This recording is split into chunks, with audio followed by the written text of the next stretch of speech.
Bismillahirrahmanirrahim. Assalamualaikum warahmatullahi Ini terbaru wabarakatuh. nih, Selamat Priani pagi. nih. Nih, Kali ini BBM. Ini kita terbaru. akan Ini terbaru nih. berbincang-bincang atau interview eksklusif bersama salah satu pegawai senior Dinas Ketahanan Pangan yang mungkin sebentar lagi akan memasuki masa purna bakti. Tinggal 6 bulan ya. Beliau adalah Bapak Nasrun SP, Kasih Konsumsi Pangan di bidang konsumsi dan keamanan pangan Dinas Ketahanan Pangan Kabupaten Lombok Barat. Kita sapa dulu beliau. Gimana kabar Pak? Alhamdulillah. Terima kasih sebelumnya telah mengizinkan saya untuk interview eksklusif. Baik, kali ini kita akan berbicara mengenai perjalanan pengabdian Bapak di Kabupaten Lombok Barat. Tapi sebelum itu, alangkah baiknya kita memperkenalkan diri dulu. Asalnya atau riwayat pendidikannya. Silakan Pak. Terima kasih. Assalamualaikum warahmatullahi wabarakatuh. Pemirsa yang saya hormati dan saya banggakan, saya ingin sedikit bercerita tentang pengalaman hidup saya di dalam mengabdikan diri sebagai ASN di Kabupaten Lombok Barat. Yang pertama, saya memulai dari riwayat pendidikan saya. Saya mulai dari SD, SMP, itu sekolah di Lombok Timur. Tepatnya saya lahir di Desa Resik, SD-nya juga pun di Desa Resik, dan saya SMP di SMP Negeri Mas Bage. Kemudian pada tahun 1980 saya hijrah ke Lombok Barat untuk melanjutkan pendidikan saya di SPP SMA Negeri Mataram, dan saya mulai tamat dari SPP SMA Negeri Mataram pada tahun 1984.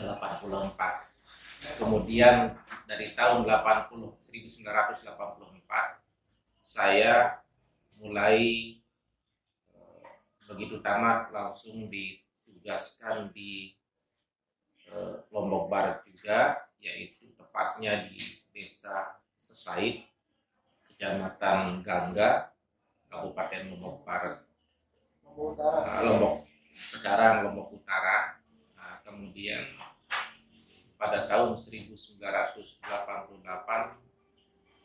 ditempatkan atau dimutasikan ke Kecamatan Gerong sebagai penyuluh pertanian lapangan hingga tahun 2007. Dari tahun 2003 sampai tahun 2007 saya ditugaskan sebagai penyuluh urusan program bidang peternakan, pertanian, dan perkebunan di Kecamatan Gerung selama kurang lebih sekitar 5 tahun.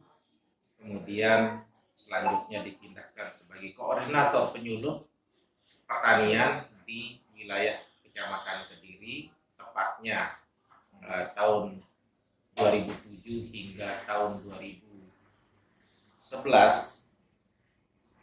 Dengan berlakunya Undang-Undang Nomor 16 tahun 2006, maka koordinator penyuluh pertanian di masing-masing kecamatan itu berpindah jabatan menjadi struktural, dari fungsional menjadi struktural, dan langsung diangkat sebagai kepala BPP di Kecamatan Kediri dari tahun 2011 sampai dengan tahun 2016.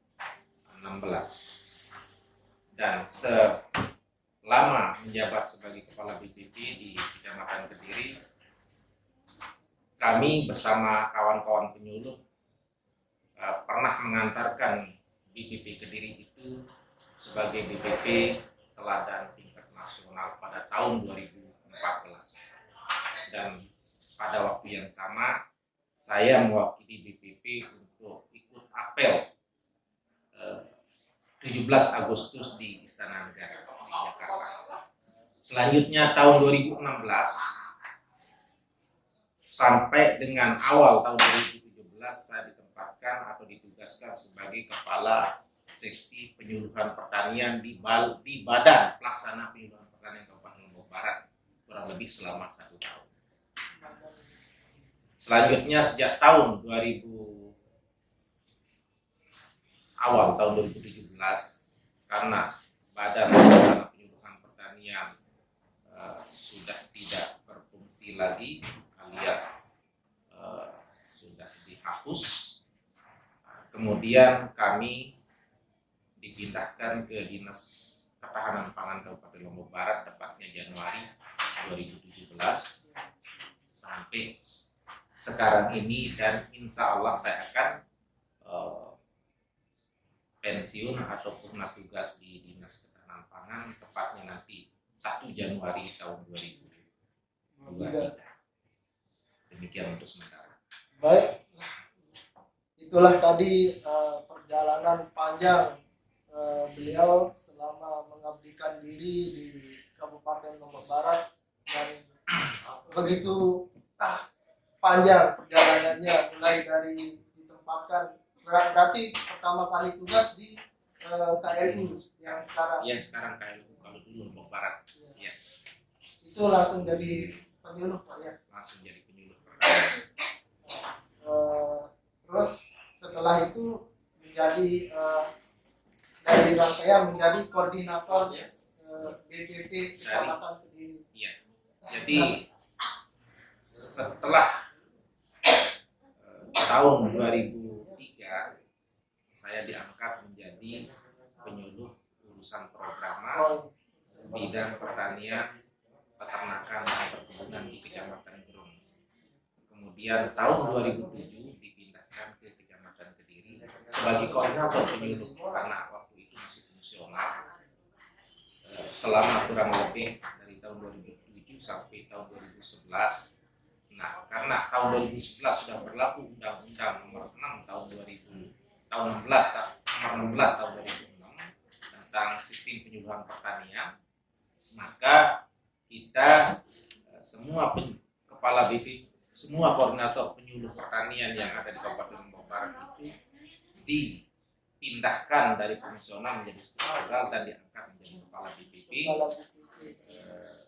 BPP menjadi struktural hingga saya bertugas tahun 2016 di BPP, kemudian dipindahkan ke Badan Pelaksana Penyuluhan Pertanian dari selama 1 tahun, yaitu tahun 2016, kemudian dipindah lagi ke Dinas Ketahanan Pangan Kabupaten Lombok Barat sebagai kepala seksi.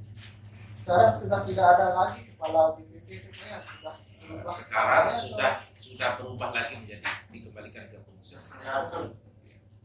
Nah, prestasi apa yang pernah Bapak raih selama mengabdi sebagai ASN di Lombok Barat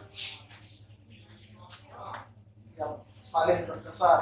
Yang paling berkesan selama menjadi abdi atau ASN di Kabupaten Lombok Barat adalah ketika saya bersama kawan-kawan penyuluh pertanian Kecamatan Kediri mengantarkan BPP atau Balai Penyuluhan Kecamatan Kediri sebagai teladan nasional pada tahun 2014.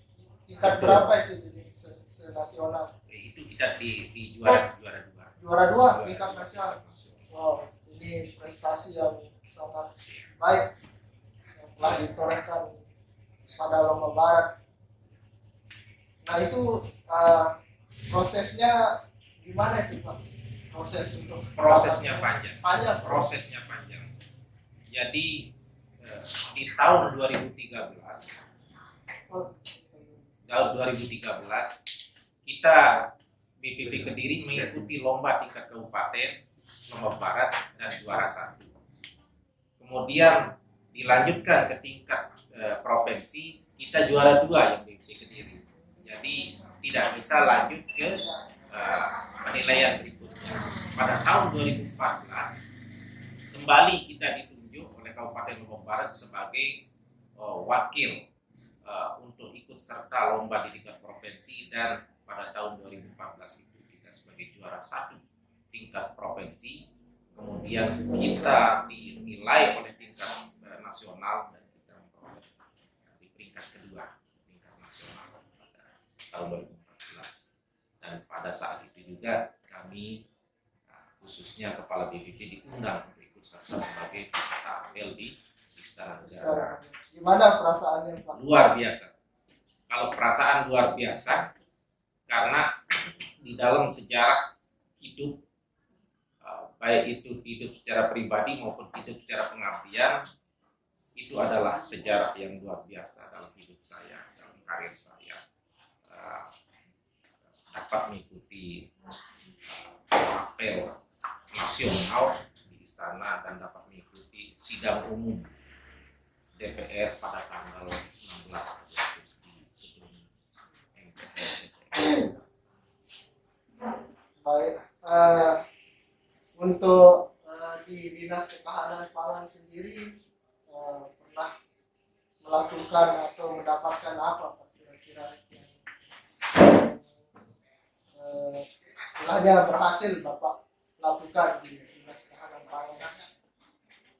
Kalau di Dinas Ketahanan Pangan, karena ini kan dinas yang baru ya di Kabupaten Lombok Barat, jadi lebih banyak kita meniti istilahnya, membangun dari awal dinas ini sehingga kita pelan tapi pasti insya Allah akan berjalan dengan baik.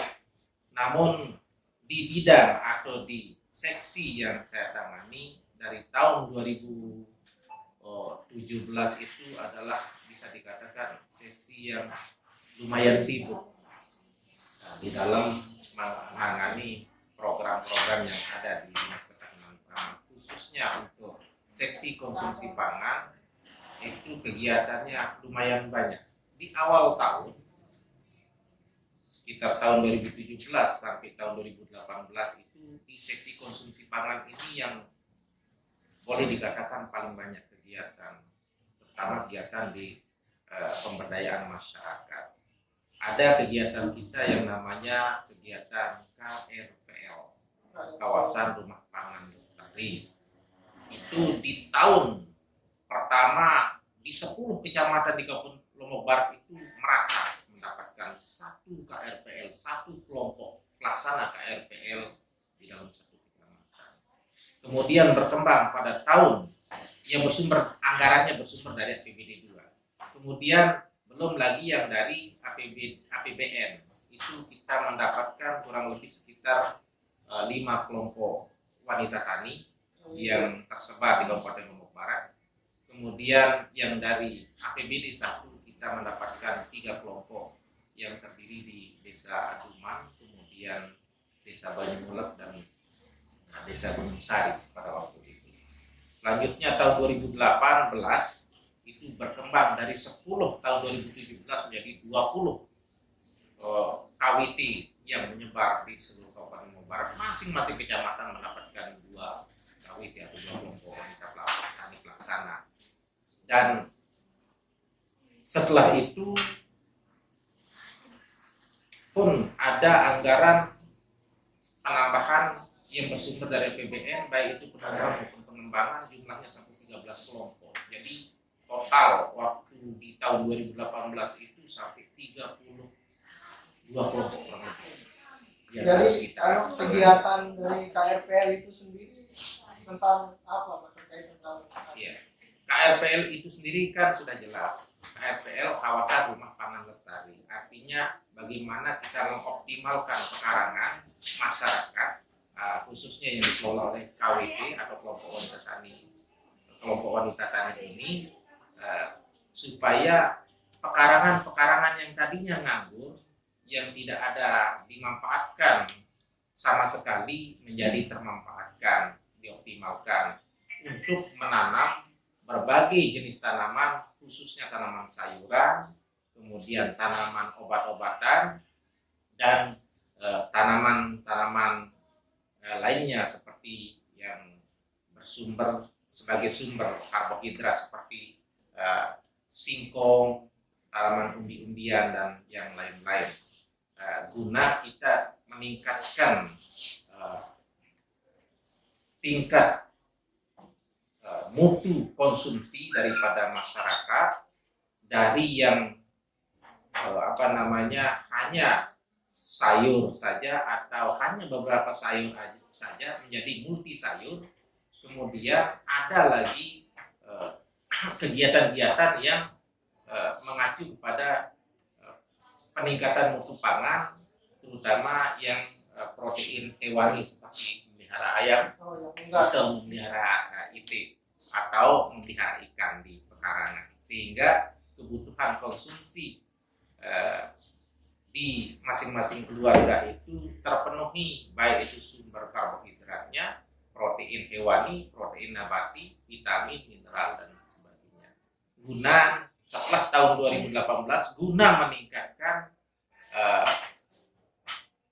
mutu pangan keluarga dan pendapatan keluarga, khususnya dalam mengentaskan kasus stunting di Kabupaten.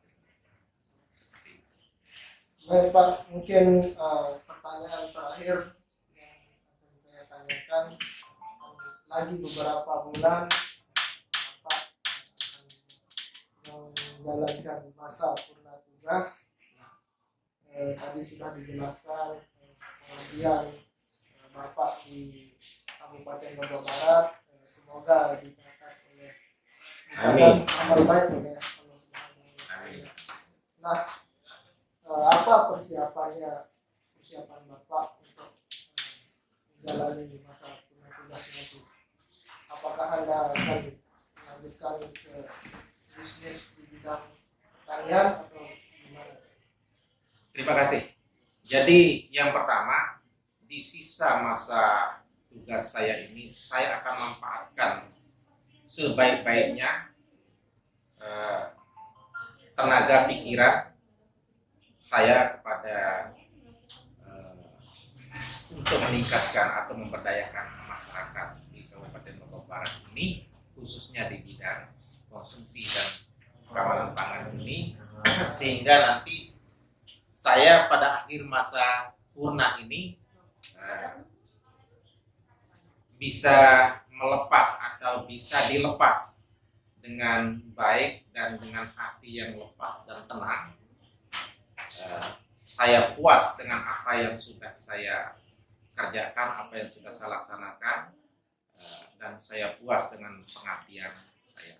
Selanjutnya setelah purna tugas nanti, tentu saya tidak akan jauh-jauh dari profesi saya sebagai orang yang memiliki pendidikan dan keilmuan di bidang pertanian.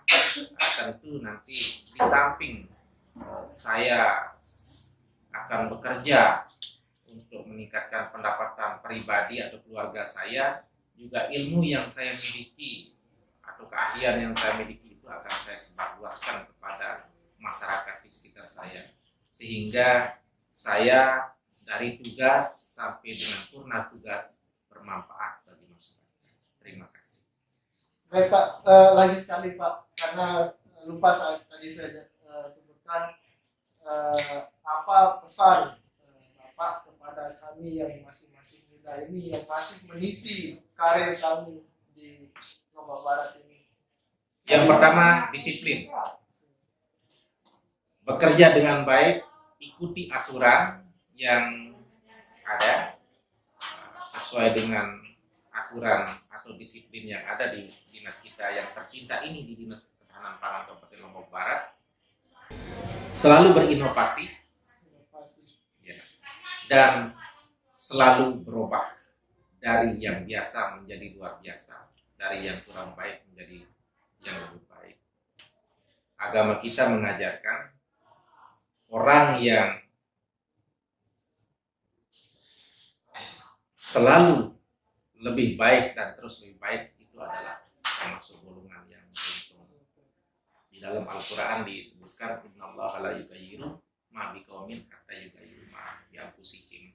Sesungguhnya Allah tidak akan merubah nasib satu kaum atau satu kelompok apabila kaum itu sendiri tidak merubah keadaan mereka sendiri. Maka kita wajib hukumnya manjat wajah. Kalau berubah, sesungguhnya Anda harus bersungguh-sungguh untuk mencapai tujuan. Demikian. Ya. Terima kasih. Jadi saya bisa tarik kesimpulan dari kutipan ayat tadi, Pak. Yang bisa merubah keadaan Lombok Barat itu sendiri adalah Lombok orang dari Lombok Barat. Semoga Ya. kita bisa mengabdikan diri dengan lebih baik untuk Lombok Barat agar Lombok Barat semakin lebih baik. Jadi Amin.